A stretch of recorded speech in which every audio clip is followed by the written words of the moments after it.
Madame, Monsieur, bonjour, bonsoir, le journal. Voici les titres. Un incendie s'est déclaré à la mi-journée dans les locaux de la cathédrale de Port-au-Prince à Bel-Air. Il serait d'origine criminelle. Le G9 et alliés sont pointés du doigt.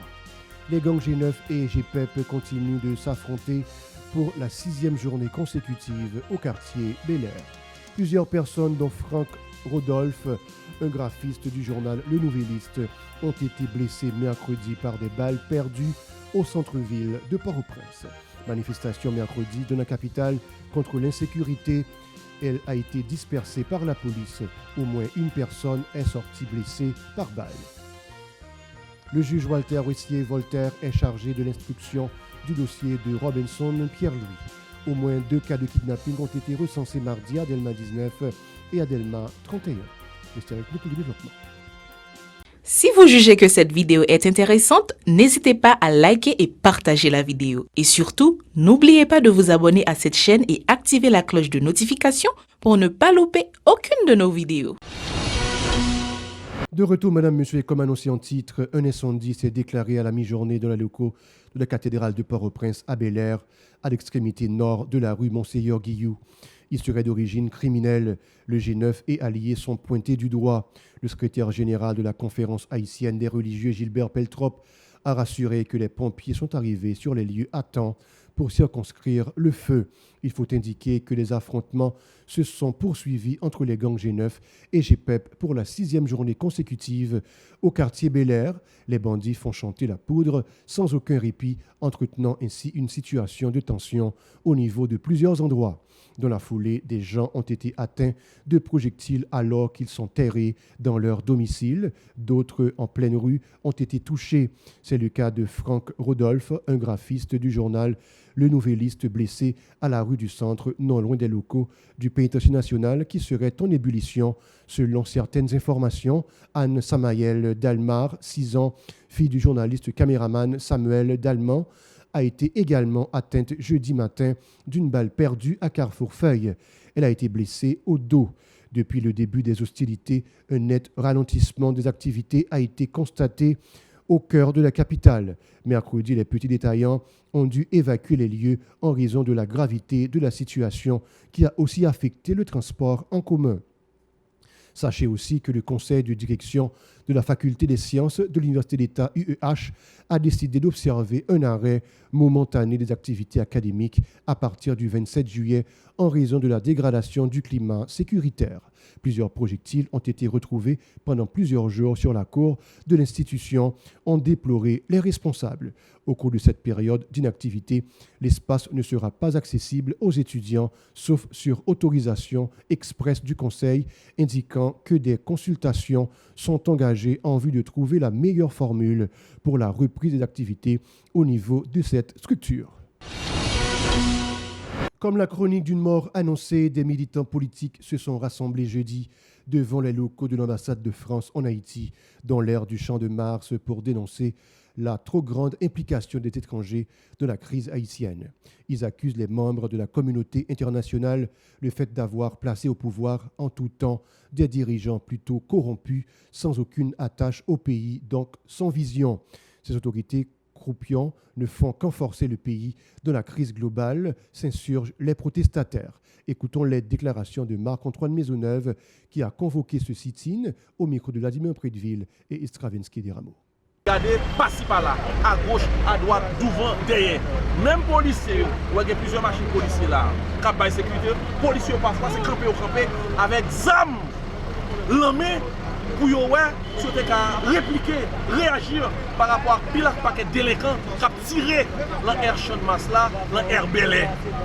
Mais attendez bien, qui est responsable de toutes les autres ça, toute criminalité, tout tir, tout assassinat ça, c'est l'ambassade pays la France, c'est l'ambassade pays les États-Unis, c'est l'ambassade pays Canada. Mais attention, il y a des gens qui pourraient formuler la question suivante.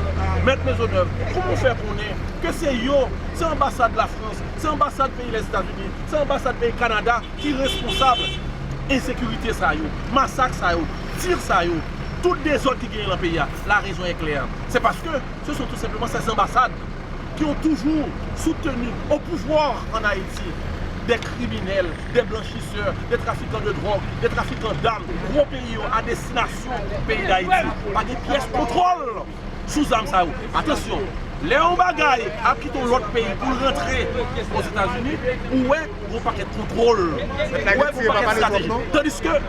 Tandis que lorsqu'il s'agit de laisser les États-Unis à destination d'Haïti, avec gros armes de destruction massive, avec un paquet de balles, où est pas des pièces de contrôle. Donc c'est pour vous dire que c'est exprès qu'ils ont fait que Kembe l'ambiance ça l'empêche. Ouais, gros armes. De son côté, Eddy Pierre Charles s'en est pris aux autorités en raison de leur mauvaise gouvernance.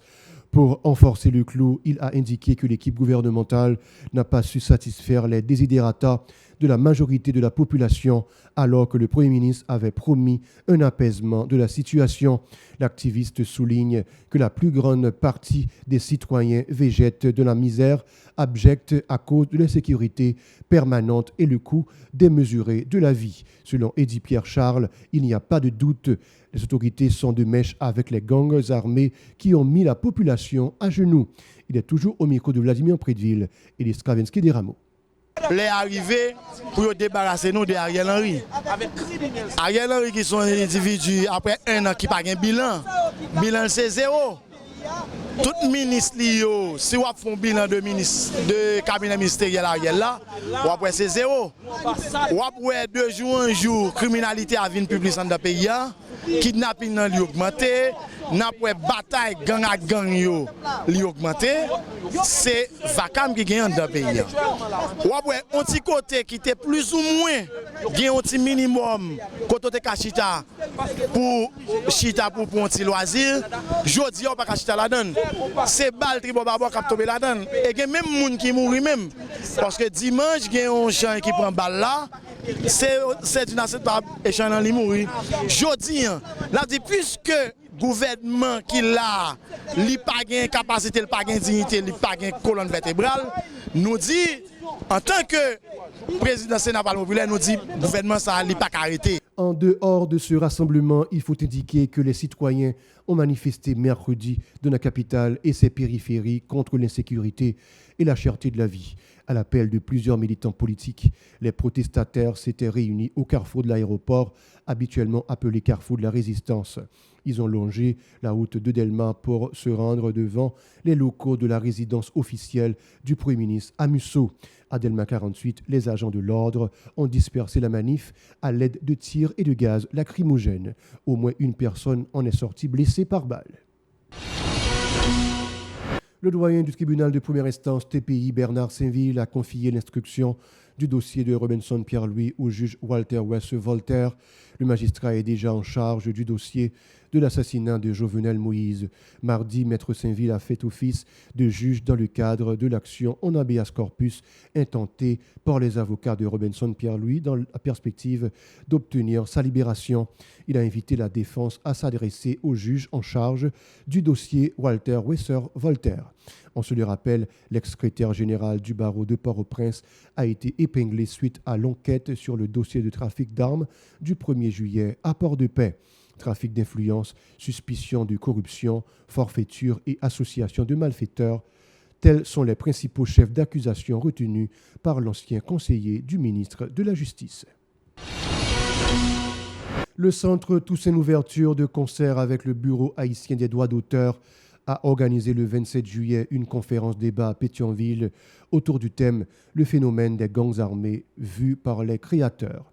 Une initiative qui entre dans le cadre de la création du prix Patrice Dorenoncourt, un professeur d'université qui a été assassiné après son kidnapping en octobre 2021 à l'angle de la rue Cameau et de la rue Christophe.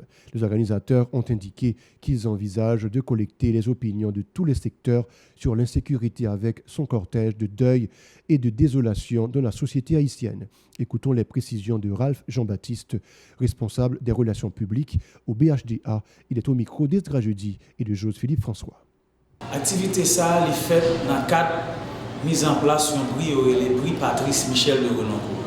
Patrice Michel de Renoncourt, c'était un professeur, c'était un juriste, il était membre en structure nous ici avec le comité ad hoc de la propriété intellectuelle. Dans ce sens, il était travaillé en pile avec BHDA. L'institution s'appelait Santos Saint Louverture. On a décidé, depuis après Patrice Michel de Renoncourt mourir dans la condition, en pile monde connaît dans le pays tragiquement, il était kidnappé. Et depuis lors, nous ne pouvons jamais rejoindre ni encore, la famille ne va rejoindre l'école. Pour travailler, pour honorer mémoire, Santos Saint Louverture décidé de mettre en prix Patrice Michel de Renoncourt. Une activité essentielle pour nous a fait dans le cadre de BRIA, c'est faire des activités de non-conférence, tant que les gens ça fait là, avec des secteurs. Ils fait avec 2 secteurs déjà. Premier, c'était avec les journalistes. Deuxième, c'était avec l'organisation caritative. Je dis avec BHDA, ils fait avec les créateurs. Tellement c'est qui gens créateurs, artistes en général, ils vivent posés et banditisme là, insécurité à notre pays. Pour sa part, la jeune chanteuse Ada Sena, qui participait à cette rencontre, a craché sa colère suite à l'escalade de la violence dans l'aire métropolitaine de Port-au-Prince. L'impact de l'insécurité est considérable sur les activités artistiques, a dénoncé l'artiste, ajoutant que les gens ont peur de sortir terrorisés par les bandes armées.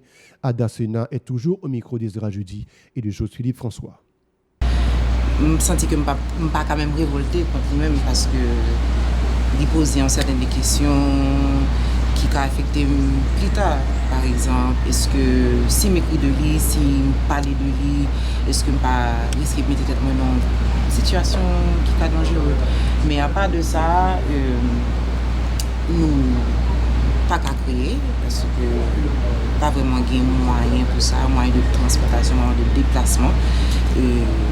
Économiquement, pas de public. Donc, tout ça est ensemble vraiment frustrant et révoltant. Et nous frustrés. Bon, c'est une bonne initiative. Je suis très content de l'invitation. Et je pense que pas assez d'espace pour artistes parler de frustration par rapport avec l'insécurité. Donc, c'est la première fois que je m'assiste en conférence avec un nombre d'artistes et les gens qui travaillent dans le droit d'auteur et puis qui vivent l'insécurité à même genre, tout en des perspectives. Les actes de kidnapping spectaculaires se multiplient dans la région métropolitaine de Port-au-Prince. Le 26 juillet, des bandits lourdement armés ont enlevé 2 personnes non loin des locaux de l'Institut Saint-Louis de Gonzague à Delma 31. Les 2 victimes se trouvaient dans un véhicule garé sur le trottoir. Il s'agissait de 2 hommes et l'un d'entre eux a été brutalisé par les ravisseurs, comme on a pu le voir sur des images d'une caméra de surveillance installée dans les parages. Les malfrats circulaient dans une voiture portant une plaque d'immatriculation Service de l'État SE. Ils ont créé une vive panique à cet endroit en effectuant des tirs. Sachez aussi que le gouvernement haïtien entend prendre en charge les funérailles des 17 compatriotes décédés lors du naufrage d'un bateau le 24 juillet aux Bahamas. C'est la chancellerie haïtienne qui en a fait l'annonce dans un communiqué. Madame, Messieurs, c'est la fin. Suivez-nous sur notre application radio-télépacifique.com et sur la chaîne 95 sur Play TV, évidemment, et la chaîne 434 depuis la France sur Free.